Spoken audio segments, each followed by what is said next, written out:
ইতিমধ্যে ইডির তরফ থেকে জোড়া পিটিশন দাখিল করা হলো শীর্ষ আদালতে।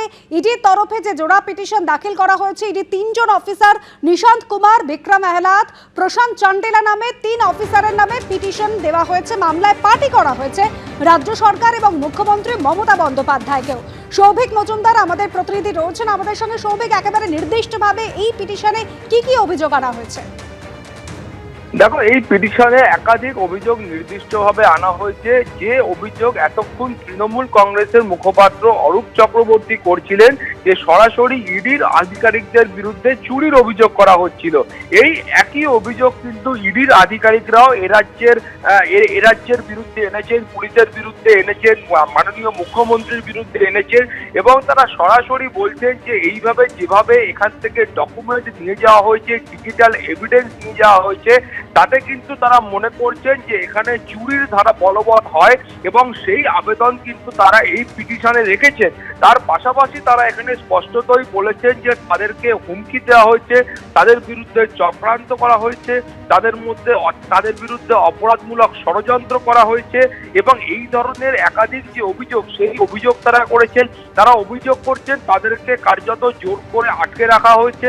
তাদের যে ইনভেস্টিগেশন চলছিল বা তল্লাশি অভিযান চলছিল, সেখানেও অন্যায়ভাবে বাধা দেওয়া হয়েছে বলে অভিযোগ করছেন এবং তাদের বিরুদ্ধে বলপ্রয়োগ করা হয়েছে বলে তারা অভিযোগ করছেন। ফলে বুঝতে পারছো যে একাধিক অভিযোগ, যে অভিযোগ তারা করছেন তার পাল্টা অভিযোগ তৃণমূল কংগ্রেসের তরফ থেকে করা হচ্ছে। বলে এই মামলার ক্ষেত্রে দেখা যাচ্ছে যে অভিযোগ এবং যে পাল্টা অভিযোগ, সেটা কিন্তু উভয় পক্ষেই রয়েছে। অর্থাৎ যেমন তৃণমূল কংগ্রেসের তরফ থেকে ইডির আধিকারিকদের বিরুদ্ধে তারা চুরির অভিযোগ আনছেন, সেরকমই ইডির আধিকারিকরাও কিন্তু তৃণমূল কংগ্রেসের বিরুদ্ধে এবং সরাসরি রাজ্যের পুলিশ প্রশাসনের বিরুদ্ধে তারা সরাসরি চুরির অভিযোগ আনছেন। ফলে সুপ্রিম কোর্টে যখন মামলার শুনানি হবে, সেই সময় কিন্তু বাকি বিষয় স্পষ্ট হবে। একেবারে ধন্যবাদ সৌভিক।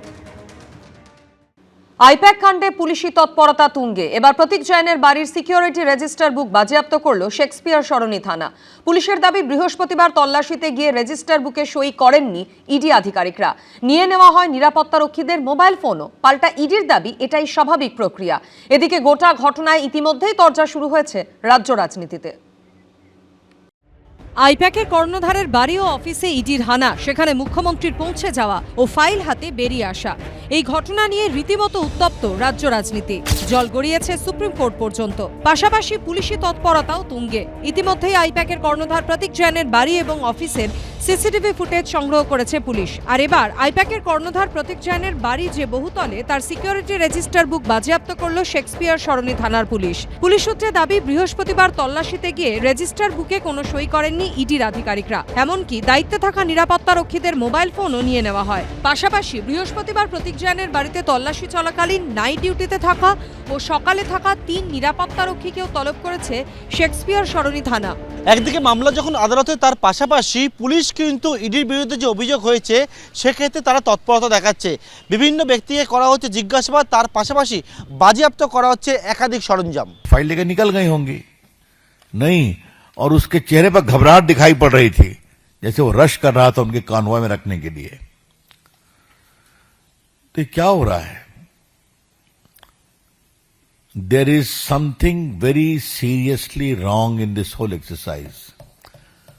बहुत सस्पिशन है, बहुत संदेह है। ममता जी, क्या छुपा रही हैं आप? क्यों छुपा रही हैं आप? ये सिर्फ उनके उम्मीदवारों का नाम और रखने में हम लोग सब लोग कंसल्टेंसी फर्म को नियुक्त करते हैं, कंसल्ट करते हैं, तो ऐसा क्या सीक्रेट था वहां पर?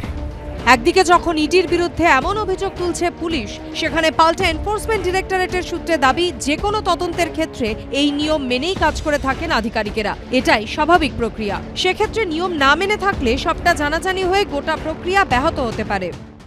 আমরা তো জানি ইডি যেখানে যেতে পারে, এটাই জানি আমরা। কারণ লোকাল পুলিশকে বলে যাওয়া মানে তো যার কাছে যাবে তাকে বলে যাওয়া। লোকাল পুলিশকে বলে যাওয়া মানে তৃণমূলের যদি লোক হয় বা তৃণমূল সরকার যদি কাছের লোক হয়, তাহলে তাকে বলে যাওয়াটা সমান। ইডি কোথাও যদি টেকনিক্যাল কোনো ভুল করে থাকে বা কিছু করে থাকে, কোর্ট দেখবে। আজকে 6 বছর বাদে প্রতীক জৈনের কাছে কেন, যখন তাদের হাতে তৃণমূলের প্রচারের তথ্য ভান্ডার। ভোটের মুখে এই তল্লাশির নামে রাজনৈতিক হানা এবং তথ্য চুরির চেষ্টার পেছনে, তো সেটা সামনে চলে আসবে।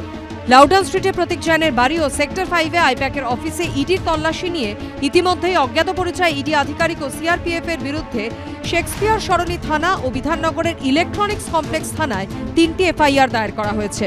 শেক্সপিয়ার সরণি থানার 2টি এফআইআর এর মধ্যে একটি খোদ মমতা বন্দ্যোপাধ্যায়ের অভিযোগের ভিত্তিতে আর অন্যটি পুলিশের স্বতঃপ্রণোদিত মামলা। অন্যদিকে মমতা বন্দ্যোপাধ্যায়ের অভিযোগের প্রেক্ষিতে বিধাননগর কমিশনারেটের অন্তর্গত ইলেকট্রনিক্স কমপ্লেক্স থানাতেও একটি এফআইআর দায়ের হয়। অন্যদিকে হাইকোর্টের পর সুপ্রিম কোর্টেও গেছে ইডি। সোমবার সুপ্রিম কোর্টের প্রধান বিচারপতির দৃষ্টি আকর্ষণ করতে পারে কেন্দ্রীয় এজেন্সি।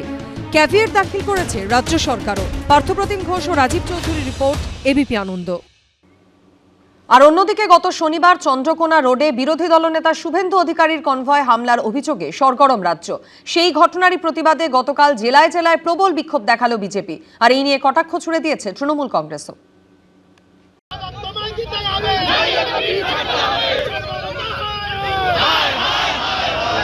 পশ্চিম মেদিনীপুরের চন্দ্রকোনায় শনিবার বিরোধী দলনেতার কনভয় হামলার অভিযোগ ওঠে তৃণমূলের বিরুদ্ধে। রবিবার সেই ঘটনার আঁচ পড়ল জেলায় জেলায়।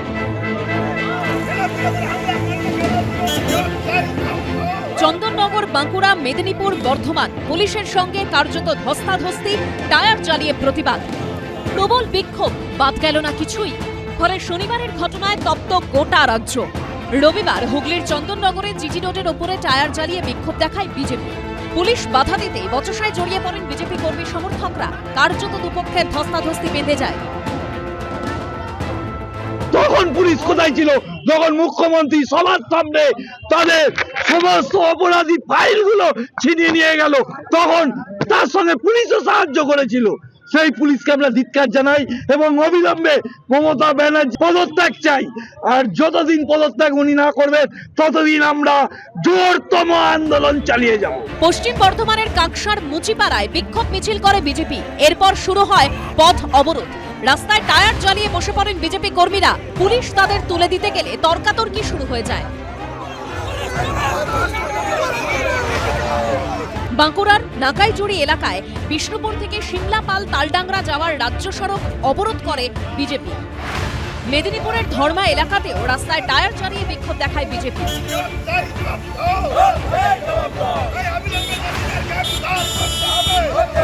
প্রতিবাদ একটাই কারণে, এই মেদিনীপুরের মাটি ঐতিহাসিক মাটি, আমরা প্রতিবাদ করছি। দোষীদের গ্রেপ্তার করতে হবে, তৃণমূলী দুষ্কৃতীদের গ্রেপ্তার করতে হবে, দৃষ্টান্তমূলক শাস্তি দিতে হবে। এই দাবিতে আমাদের আন্দোলন। প্রথম কথা, শুভেন্দু অধিকারীর উপর কোনো হামলা হয়নি। কোনো ভিডিও ফুটেজে শুভেন্দু অধিকারী গায়ে একটা টোকা পড়েছে কেউ দেখাতে পারবে না। উল্টে শুভেন্দু অধিকারীর নির্দেশে সিআরপিএফ বেধড়ক মার দিয়েছে। শুভেন্দু ক্রমশ আউট অফ ফোকাস হয়ে যাচ্ছিল নিজের টিআরপি বাড়ানোর জন্য। এই সস্তার ড্রামাবাজি কিন্তু কালকে প্রতিটা সেকেন্ড রেকর্ডেড রয়েছে মাল্টিপল ক্যামেরায় এবং বিভিন্ন মোবাইলের তথ্যে। উল্টে ওখানকার তৃণমূলের যিনি পঞ্চায়েতের সদস্য, তাকে বিজেপির কর্মীরা বেধড়কভাবে মেরেছে, সেই ভিডিও ফুটেজও রয়েছে এবং সেটার জন্য আমরা খুনের চেষ্টার অভিযোগে মামলা দায়ের করেছি। সব মিলিয়ে বিধানসভা নির্বাচনের আগে চন্দ্রকোনার আঁচে ক্রমশ তপ্ত হলো এরাজ্যের রাজনীতি।